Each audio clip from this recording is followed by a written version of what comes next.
आज हमारा टॉपिक है भुगतान शेष में असंतुलन के कारण।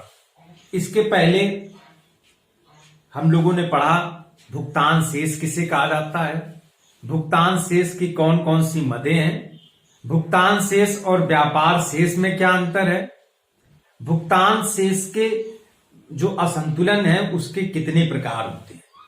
और आज हमारा टॉपिक है कि भुगतान शेष में असंतुलन के कारण। तो पहला कारण क्या है कि विकास व विनियोग के कार्यक्रम। विकासशील देश तीव्र गति से विकास करने के लिए भारी मात्रा में पूंजी व अन्य सामान आयात करते हैं। इससे उनकी देनदारी बढ़ जाती है। देनदारी बढ़ने के कारण भुगतान शेष में असाम या असंतुलन उत्पन्न हो जाता है। भुगतान शेष में असंतुलन ये केवल विकासशील देशों की समस्या नहीं है, ये विकसित देशों को भी इस प्रकार की स्थितियों का सामना करना पड़ता है। अब चूंकि विकासशील देश वो अपने देश का विकास करना चाहते हैं, अब उनके पास पूंजी का अभाव है। पूंजी के अभाव के कारण से विकासशील देश अपने देश का सर्वोत्तम संसाधनों का सर्वोत्तम उपयोग नहीं कर पाते हैं। इस समस्या को दूर करने के लिए वो प्रायः विकसित देशों से पूंजी का आयात करते हैं। इंफ्रास्ट्रक्चर कमजोर है, इसके लिए भी वो आयात करते हैं। इससे आयात बढ़ जाते हैं, देनदारी बढ़ जाती है, भुगतान शेष में असंतुलन उत्पन्न हो जाता है। दूसरा कारण क्या है? विकसित देशों द्वारा आयात प्रतिबंध। विकसित देश विकासशील देशों से आयात पर प्रतिबंध लगा देते हैं। अनुकूल व्यापार शर्तें बनाए रखने के लिए, किस कारण से? अनुकूल व्यापार संतुलन बनाए रखने के लिए विकसित देश विकासशील देशों से माल मंगाना या आयात पे प्रतिबंध लगा देते हैं। आयात प्रतिबंध की जो नीति है उससे विकासशील देशों का हानि होती है। विकासशील देश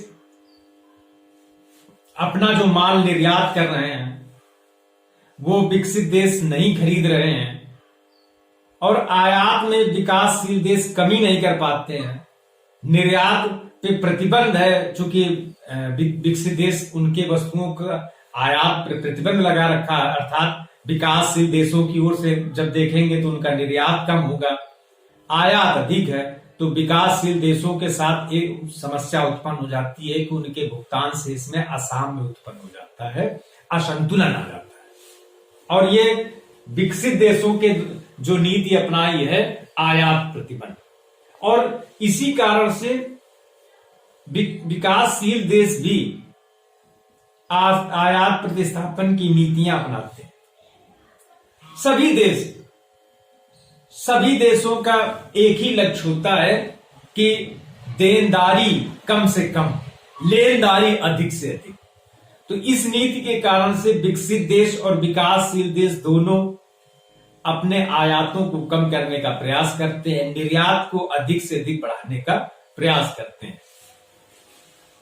तीसरा कारण है कि विकासशील देशों की अधिक जनसंख्या वृद्धि। विकासशील देशों की जनसंख्या वृद्धि दर अधिक है। जनसंख्या वृद्धि दर अधिक होने के कारण से उनके यहां जनसंख्या की अधिकता है। जनसंख्या की अधिकता के कारण से अब एक तो जनसंख्या अधिक अर्थात मांग अधिक, दूसरी उनका कमजोर आधारभूत संरचना, पूंजी का अभाव, उनके यहां उत्पादन कम, उत्पादन भी उनका कम है। तो जो मांग है उसको पूरा करने के लिए विकासशील देश आयातों पर निर्भर होते हैं, और जो थोड़ा बहुत निर्यात करने की उनकी शक्ति थी वो स्व उपभोग की वजह से और कम हो जाती है। आयात अधिक, निर्यात कम, भुगतान शेष में असाम्य की स्थिति उत्पन्न हो जाती है। इससे आयात जनसंख्या वृद्धि दर से क्या होता है कि आयात में वृद्धि हो जाती है, स्व उपभोग अधिक हो जाता है, निर्यात कम हो जाते हैं, और विकासशील भुगतान शेष में असंतुलन का सामना करते हैं। अगला कारण क्या है? अंतरराष्ट्रीय ऋण व विकास कार्यक्रम। विकासशील देश अपने देश के विकास कार्यक्रमों को गति देने के लिए अंतरराष्ट्रीय संस्थाओं से ऋण लेते हैं, जिसका ब्याज का भी भुगतान करना पड़ता है, उसका मूलधन का भुगतान करना पड़ता है, जिससे देनदारी बढ़ जाती है। अब इसमें क्या है कि विकासशील देश अंतरराष्ट्रीय संस्थाओं से या अन्य विकसित देशों से पूंजी ऋण लेते हैं, ब्याज का भुगतान करते हैं, देनदारी बढ़ती है, मूलधन देनदारी बढ़ती है।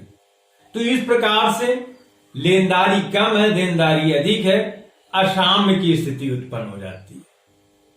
और जो देश कर्ज देते हैं या जो अंतरराष्ट्रीय संस्थाएं ऋण देती हैं, तो उन देशों में जो लेनदारी है उनकी, वो लेनदारी बढ़ जाती है। तो विकसित देशों के साथ ये भी एक समस्या है कि वो विकास कार्यक्रमों को गति देने के लिए जो अंतरराष्ट्रीय ऋण लेते हैं, देनदारी बढ़ जाने के कारण से भुगतान शेष में असंतुलन उत्पन्न हो जाता है। तो एक कारण ये भी है। अगला एक कारण है चक्रीय उच्चावचन। व्यापार के साथ जो है तेजी और मंदी की स्थितियां चलती हैं। उच्चावचन जो है स्वाभाविक है। जब मंदी की स्थिति में अर्थव्यवस्था आ जाती है, उत्पादन कम हो जाता है, निर्यात कम हो जाते हैं, आयात उसी प्रकार से और बढ़ जाते हैं। चूंकि उत्पादन कम हो रहा है, भुगतान शेष में असंतुलन उत्पन्न हो जाता है। निर्यात मांग में परिवर्तन। विकसित देशों की एक समस्या यह है कि विकसित देश प्रायः प्राथमिक वस्तुओं का ही निर्यात कर पाते हैं।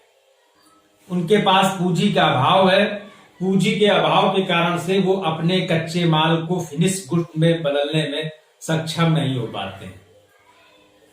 विकसित देशों में यदि निर्यात या उनके विकसित देशों की तरफ से अगर देखें तो उनके आयात में यदि परिवर्तन हो गया, उनके देश में प्रायः आयात प्रतिस्थापन की नीति अपनाई जाती है। विकासशील देशों से विकसित देश खाद्यान्न वस्तुओं का ही आयात करते हैं, और जब विकसित देश उन्हीं खाद्यान्न वस्तुओं का उत्पादन करने लगते हैं तो विकासशील देशों से जो निर्यात किया जा रहा है वो कम हो जाता है, या विकासशील देश जिस आयात करते हैं विकसित देश वो कम हो जाता है।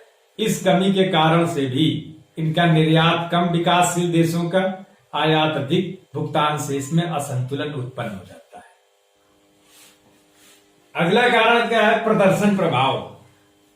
देखा देखी प्रवृत्ति, प्रदर्शन प्रभाव, इससे भी मांग में वृद्धि होती है।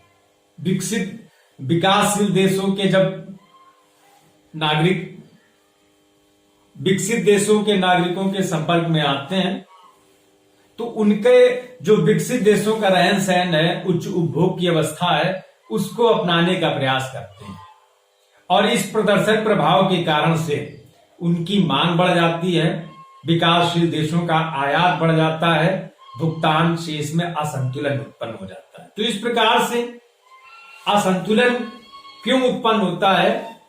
तो असंतुलन की स्थिति में देनदारी जो होती है वो बढ़ जाती है, लेनदारी घट जाती है। हर वो स्थिति, हर वो कारण जिससे विकासशील देश या जिससे किसी भी देश की लेनदारी में कम हो जाए, देनदारी बढ़ जाए, तो भुगतान शेष में असंतुलन उत्पन्न हो जाता है। भुगतान शेष में असंतुलन, कोई भी देश घाटे की स्थिति में नहीं रहना चाहता है। सारे देश, चाहे वो विकसित देश हो, विकासशील देश हो, वो अतिरेक की स्थिति में रहना पसंद करते हैं, चूंकि वो लाभदायक होता है, अर्थात लेनदारी अधिक और देनदारी कम। किंतु भुगतान शेष में असंतुलन के जो ये कारण है, इन कारणों की वजह से विकासशील देशों में भुगतान शेष में असंतुलन उत्पन्न हो जाता है। धन्यवाद।